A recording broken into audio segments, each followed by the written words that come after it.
As I said in our previous lecture, variance is your enemy when you are running an A/B test. So how do we account for that?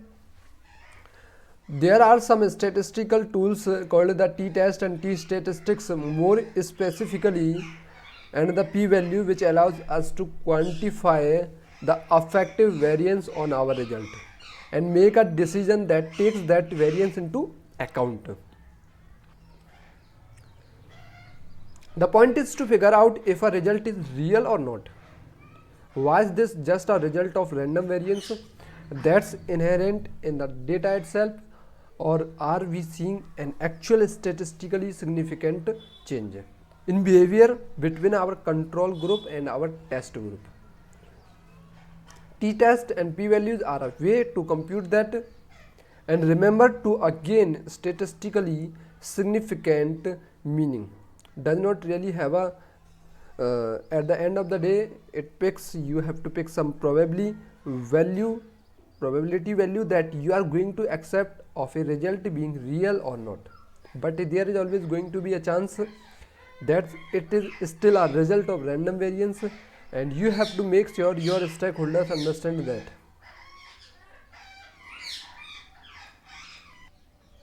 Let us start with the T statistics, also known as T test.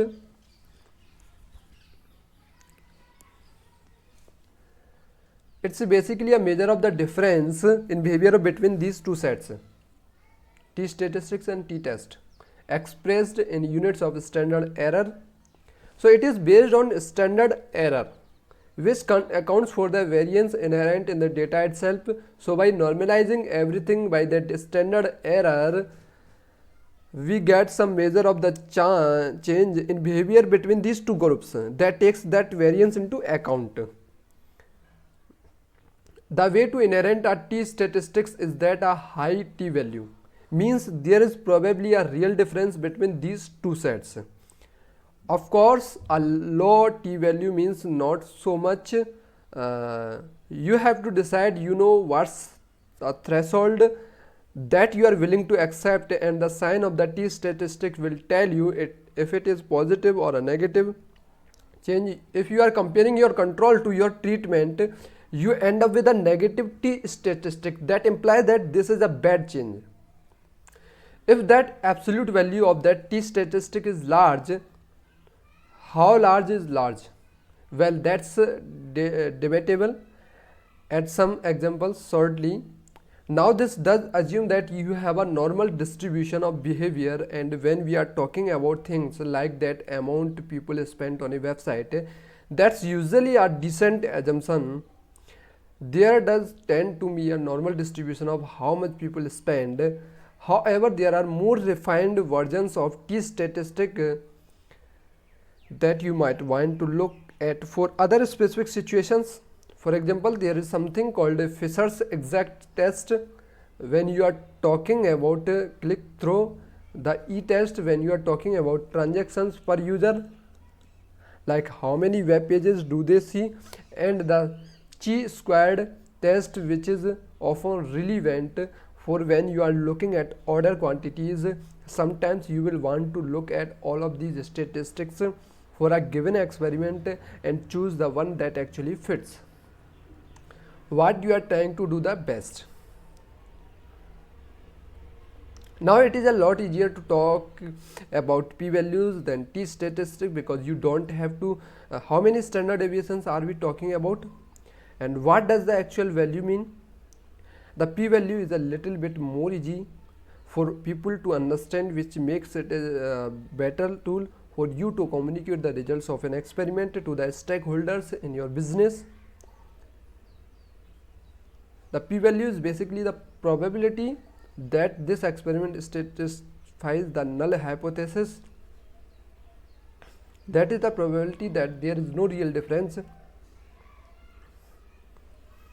between the control and treatment's behavior. A low p-value means there is a low probability of it having no effect, kind of a double negative going on there, so it's a little bit counterintuitive. At the end of the day, you just have to understand that a low p-value means that there is high probability that your change had a real effect.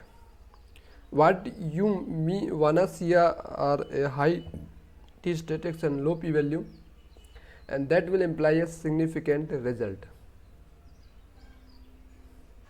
Before you start your experiment, you need to decide what your threshold for success is going to be.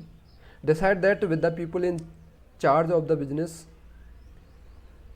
What p value are you willing to accept as a measure of success? Is it 1%? Is it 5%? Again, this is basically the likelihood that there is no real effect, that it's just a result of random variance. It's just a judgment call at the end of the. A lot of times people see that sometimes they are feeling a little bit more risky, but there is always going to be that chance that your result was just various random data that come in. But you can choose the probability that you are willing to accept as being likely enough that this is a real effect that's worth rolling out into production. When your experiment is over, when you declare an experiment, you want to measure your p-values. If it is less than the threshold you decide upon, then you can reject the null hypothesis, and you can say, well, there is a high that this chance real positive or real negative result. If it is a positive result, then you can roll that change out to the entire site, and it is no longer an intuitively, it is part of your website that make your more and more money as time goes on. It's a negative result, you wanna get rid of it before it cost you any more money. Remember, there is a real cost to running an A/B test when your experiment has negative result. So you don't wanna run it for too long, because there is a chance you could be losing money. This is why you wanna monitor the results of an experiment on a daily basis. So if there are early indications that a change is making a horrible impact to the website, maybe there is a bug in it, something, you can pull the plug on it prematurely if necessary and limit the damage.